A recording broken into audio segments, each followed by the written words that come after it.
Good morning everyone. Today we are discussing about the spherical refracting surfaces.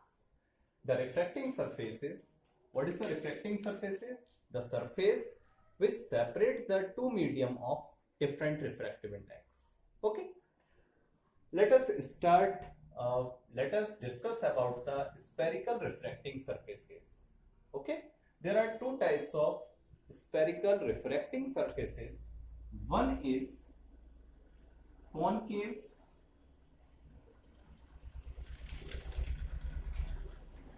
spherical refracting surface. Okay, concave spherical refracting surface. ये क्या है देखो, the surface whose concave side is towards the real medium. Okay, for example, this is a concave refracting surface. It has a refractive index mu2 and the refractive index of real medium is mu1. The center of refractive index lie on this side and this is the pole, that is the center point. Okay. Another is convex spherical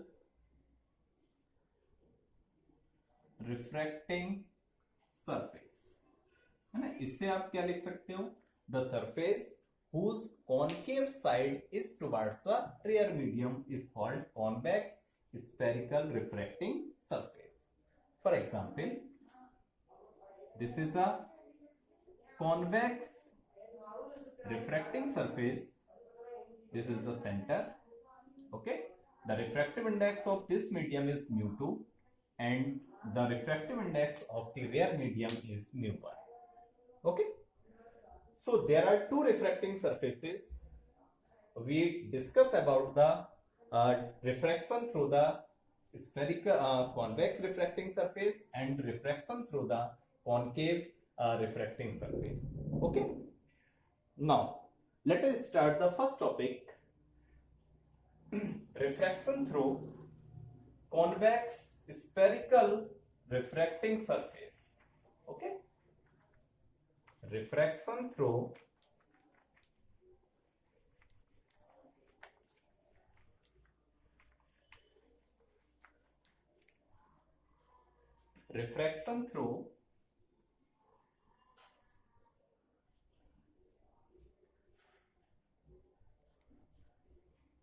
convex spherical refracting surface. Okay, first इसमें हम case लेते हैं when the image is real. ना, जो image बनेगी वो कैसी बनेगी, आपकी रियल इमेज फॉर्म कर रही है. Okay, suppose this is a convex surface. This is the center point P. This is the center C. Suppose any object O, that is a point size object, is placed at point O. The light which falling on a refracting surface having refractive index mu2 and the refractive index of real medium is mu1. At this point, we can draw a normal. Okay, we can draw a normal, and whenever the light goes from real medium to denser medium, the light bend towards the normal. Okay, that is, light आपकी किधर bend हो जाएगी, towards the normal. Okay, इस जगह पे आपकी क्या मिल गई, इमेज. ये आपका क्या है, नॉर्मल. इससे आपने पॉइंट दे दिया, कोई भी आप दे सकते हो, m पॉइंट बोल दिया. इधर अपने एक परपेंडिकुलर ड्रॉ किया, इससे n बोला. देखो, इंसिडेंट रे और नॉर्मल के बीच का एंगल इंसिडेंट एंगल हो गया, और ये आपका angle of refraction, that is the normal, और किसके, नॉर्मल और रिफ्रैक्टेड रे के बीच का एंगल आपका एंगल ऑफ रिफ्रैक्शन हो गया. ओके, यहां पर जो आपका एंगल है ऑब्जेक्ट वाला, इससे अल्फा लोगे, इमेज वाला आप बीटा लोगे, और ये सेंटर ऑफ कर्वेचर वाला आप कॉमन, ये आप फिक्स रखना है नहीं। आगे 5-6 डेरिवेशंस हैं, सभी में आप क्या रखोगे, फिक्स रखोगे। बताओ, ये ऑब्जेक्ट डिस्टेंस होगी आपकी u, इधर आपकी इमेज डिस्टेंस हो गई इसकी v, और ये बताओ सेंटर तक की डिस्टेंस हो गई आपकी r। ओके, अब इस जगह पर देखो, आपका जो साइन एंगल है that is the angle of incidence है, वो बताओ किस किस के बीच में बन रहा है। वो बन रहा है आपका इंसिडेंट रे और नॉर्मल के मिड में। Here the angle of refraction is formed in between the normal and the refracted रे। ओके, तो सबसे पहले आपको क्या करना है, एक ट्रायंगल एज्यूम करना है जिसमें कि हम आई की वैल्यू कैलकुलेट करेंगे, आर की वैल्यू कैलकुलेट करेंगे। एक डेरिवेशन आप कायदे से समझ लो, और जितने भी डेरिवेशंस हैं इस तरीके के सारे एक ही मेथड पर है। अगर मैं ये वाला ट्रायंगल, जैसे कि आपका इंसिडेंट एंगल फॉर्म हो रहा है, ये देखो इस पॉइंट को आपने बोला हुआ है, देखो सी बोला हुआ है। ओके, बताओ ये नॉर्मल कहां पे कट कर रहा है, जाके सी पर। ओके, आपका एक जो इंसिडेंट एंगल बन रहा है नॉर्मल और किसके मिड में बन रहा है, आपका इंसिडेंट रे के। तो बताओ इंसिडेंट रे ये रही, ये एंगल आई है, ये पॉइंट आपका बताओ क्या है, एम है। यहां से एक नॉर्मल ड्रॉ किया है, ये एन है, और इस पॉइंट पर आपका एंगल कितना है, अल्फा है, ये कितना है आपका, गामा है। ठीक है, तो इस जगह पे आप प्रॉपर्टी यूज करोगे, sum of opposite interior angle is equal to the exterior angle, that is I is equal to in triangle OMC में। तो बताओ I is equal to कितना आ जाएगा, अल्फा प्लस गामा। ओके, किस प्रॉपर्टी के according, sum of opposite interior angle is equal to the exterior angle. Now but alpha and gamma are very small. Okay, ये कैसे हैं आपके स्मॉल एंगल्स है। ये बेटा आपका पॉइंट क्या है, ओ है ना। तो बताओ इस जगह पे टेकिंग 10 इन RHS, यानी हमने क्या करा, RHS में 10 ले लिया। ओके, तो देखो जरा I इज इक्वल टू आपका कितना हो जाएगा। तो बताओ आपने क्या बोला कि एंगल अल्फा और गामा क्या है, स्मॉल है, इस वजह से हमने RHS में 10 ले सकते हैं। ओके, तो बताओ I इज इक्वल टू हो जाएगा 10 अल्फा प्लस 10 गामा। ओके, तो बताओ इस ट्रायंगल के अकॉर्डिंग 10 अल्फा की वैल्यू कितना आ जाएगा, देखो इन ट्रायंगल OMN में 10 अल्फा आ जाएगा MN upon ON।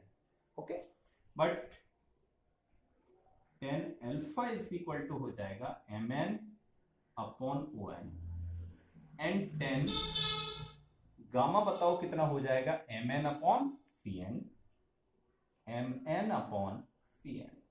Okay, value replace कर दो इस इक्वेशन में। तो बताओ I इज इक्वल टू कितना आएगा, 10 alpha is equal to MN upon ON plus MN upon CN। This is the equation number 1। Okay, हमने क्या करा इस जगह पे, एक बार और देखो इसे कायदे से। आपने सिर्फ ये देखना है कि इंसिडेंट एंगल किस किस के बीच में बन रहा है। आपको दिखाई दे रहा है कि इंसिडेंट एंगल इंसिडेंट रे और नॉर्मल के मिड बन रहा है। तो मैंने इंसिडेंट रे और नॉर्मल को लेते हुए एक ट्रायंगल ड्रॉ कर लिया, यानी इससे थोड़ा सा इजी रहेगा। आपको दिख रहा है कि एक्सटीरियर एंगल इस ट्रायंगल के अंदर कितना है, आई है। इंटीरियर एंगल आपके अल्फा और गामा है, तो alpha plus gamma is equal to I आ गया। इक्वेशन नंबर आपने 10 लिया और देन 10 अल्फा और 10 गामा की वैल्यू निकाली और आपके इक्वेशन नंबर 1 हो गया। अब इसी तरीके से क्या करना है आपको देखना है कि एंगल ऑफ रिफ्रैक्शन किस किस के मिड बनना है। एंगल ऑफ रिफ्रैक्शन बनना है, देखो रिफ्रैक्टेड रे और नॉर्मल के मिड में।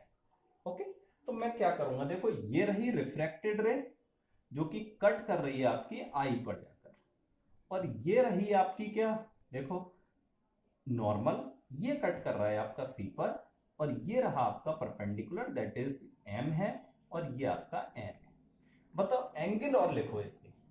ये वाला एंगल आपको दिख रहा है कितना है, r है, ये एंगल आपका बीटा है, और ये एंगल गामा है। दोबारा से इस ट्रायंगल के अंदर MIC के अंदर सेम प्रॉपर्टी यूज करोगे, that is the sum of opposite interior angle is equal to the exterior angle. Now in this triangle बताओ कितना आएगा, r plus beta is equal to कितना आएगा, gamma, because the interior angle is r plus beta is equal to gamma. Then r is equal to gamma minus beta, taking 10, तो बताओ कितना आएगा इन RHS। Okay, तो बताओ r इज इक्वल टू आ जाएगा 10 gamma minus 10 beta. Okay, 10 gamma minus 10 beta. अब इस ट्रायंगल के अकॉर्डिंग आपको क्या करना है, 10 बीटा और 10 गामा की इक्वेशन आप कैलकुलेट कर लो।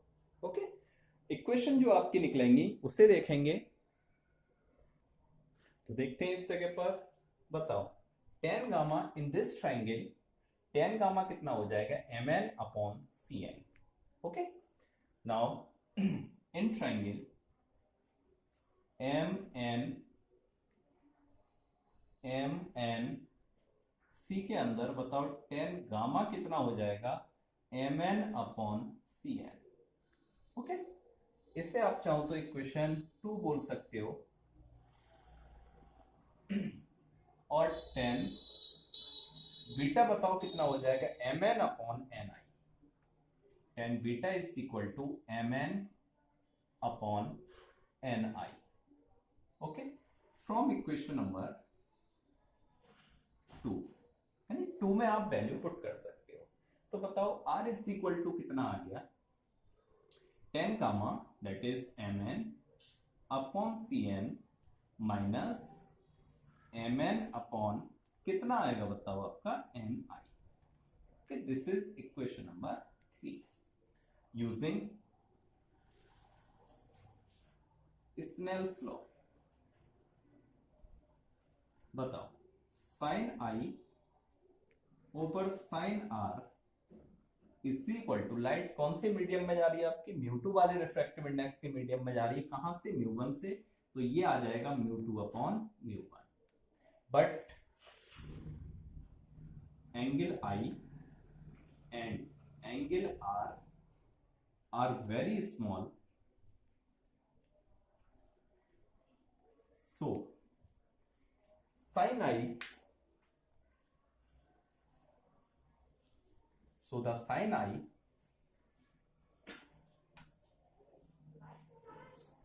nearly equal to the I and sin R nearly equal to the R।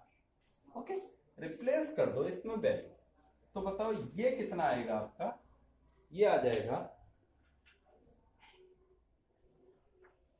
नहीं इक्वेशन ये लिखा रहने दें, तो ये आ जाएगा आपका I, देखो इधर,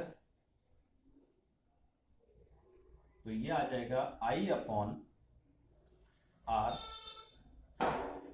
is equal to μ2 upon μ1।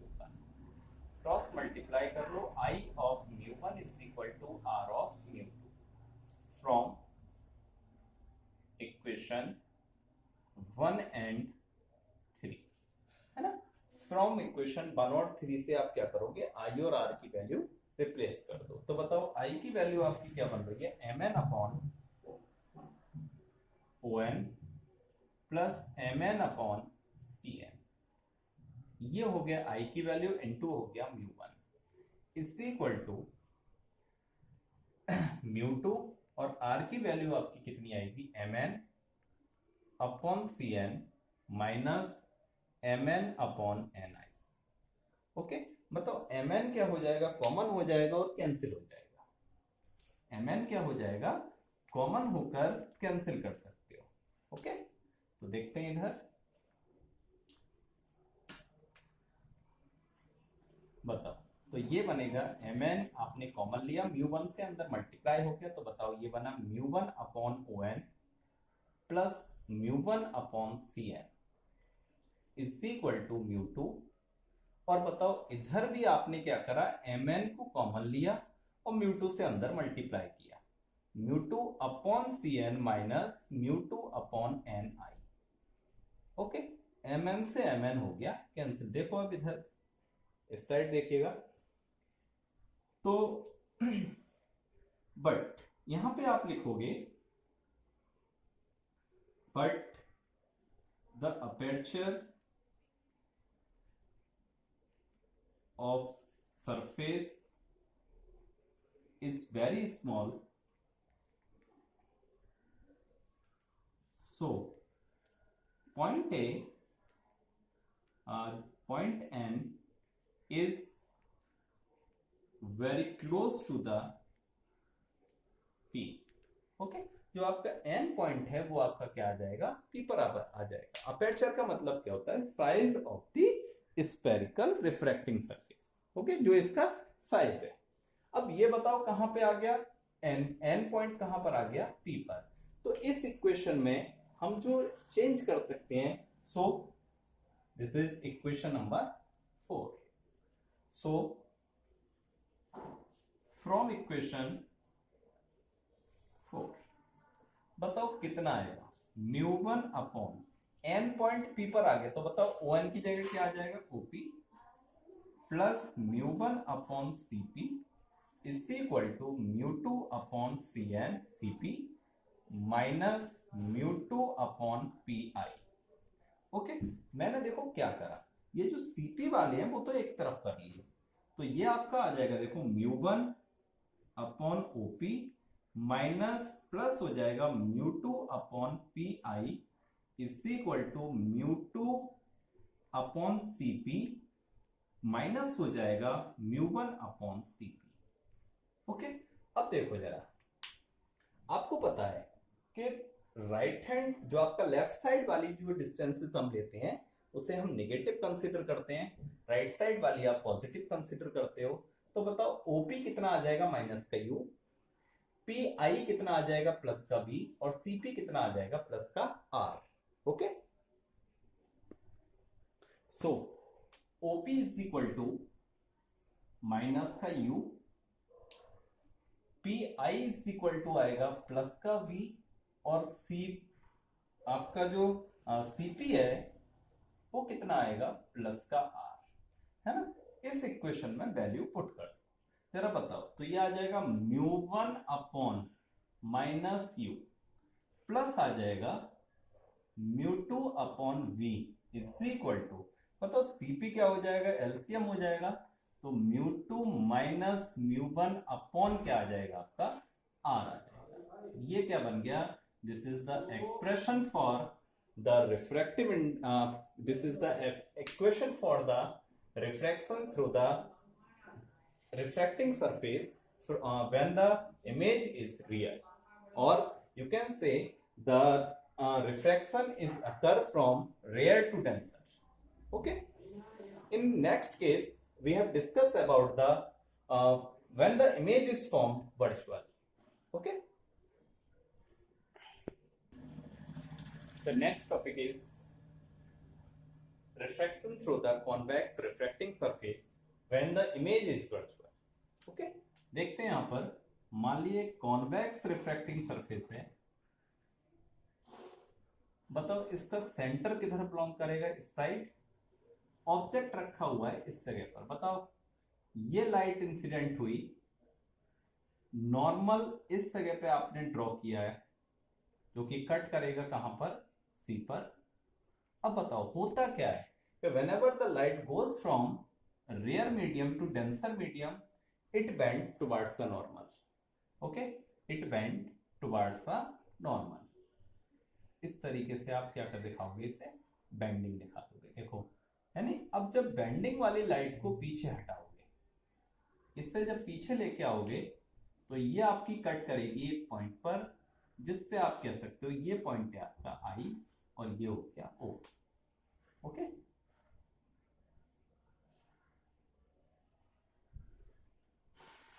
Okay, बताओ सेम यहां एक ट्राइंगल ड्रॉ करोगे, that is the perpendicular M N, ये पॉइंट आपने बोला था पी, ऑब्जेक्ट वाला जो एंगल लेते हैं वो अल्फा, ये वाला angle that is the curvature वाला, सेंटर ऑफ कर्वेचर वाला एंगल गामा, और इमेज वाला बीटा।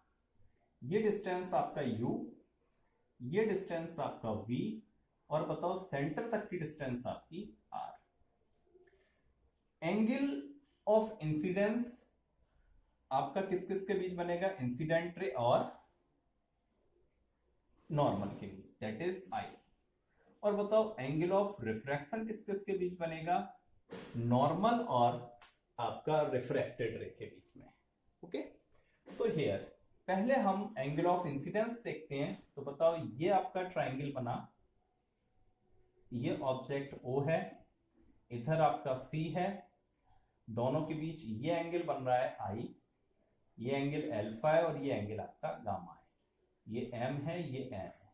तो बताओ आपकी जो प्रॉपर्टी है अप्लाई करोगे, sum of opposite interior angle is equal to the exterior angle.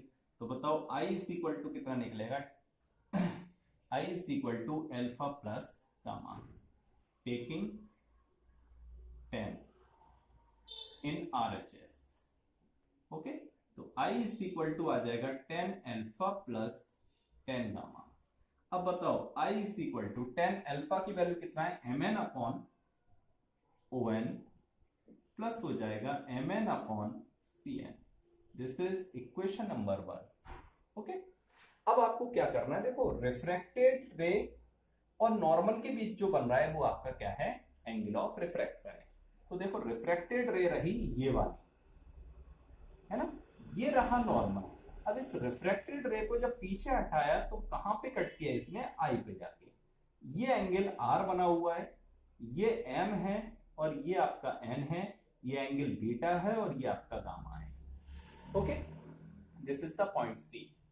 तो बताओ इधर आपका एंगल कितना बना, जो आपके प्रॉपर्टी अप्लाई करोगे, beta plus gamma is equal to R, that is the sum of opposite interior angle is equal to the exterior angle.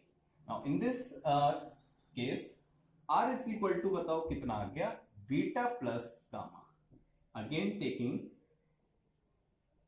10 in RHS। तो बताओ R इज इक्वल टू हो जाएगा 10 बीटा प्लस 10 गामा। मतलब इस तरह से 10 beta की value कितना है, 10 बीटा इज इक्वल टू हो गया mn अपॉन ni, इसी mn upon ni plus 10 gamma की हो गई, देखो परपेंडिकुलर mn और बेस हो गया cn, mn upon cn। Okay, अब क्या करना है, this is equation number 2 using Snell's law. जरा बताओ कितना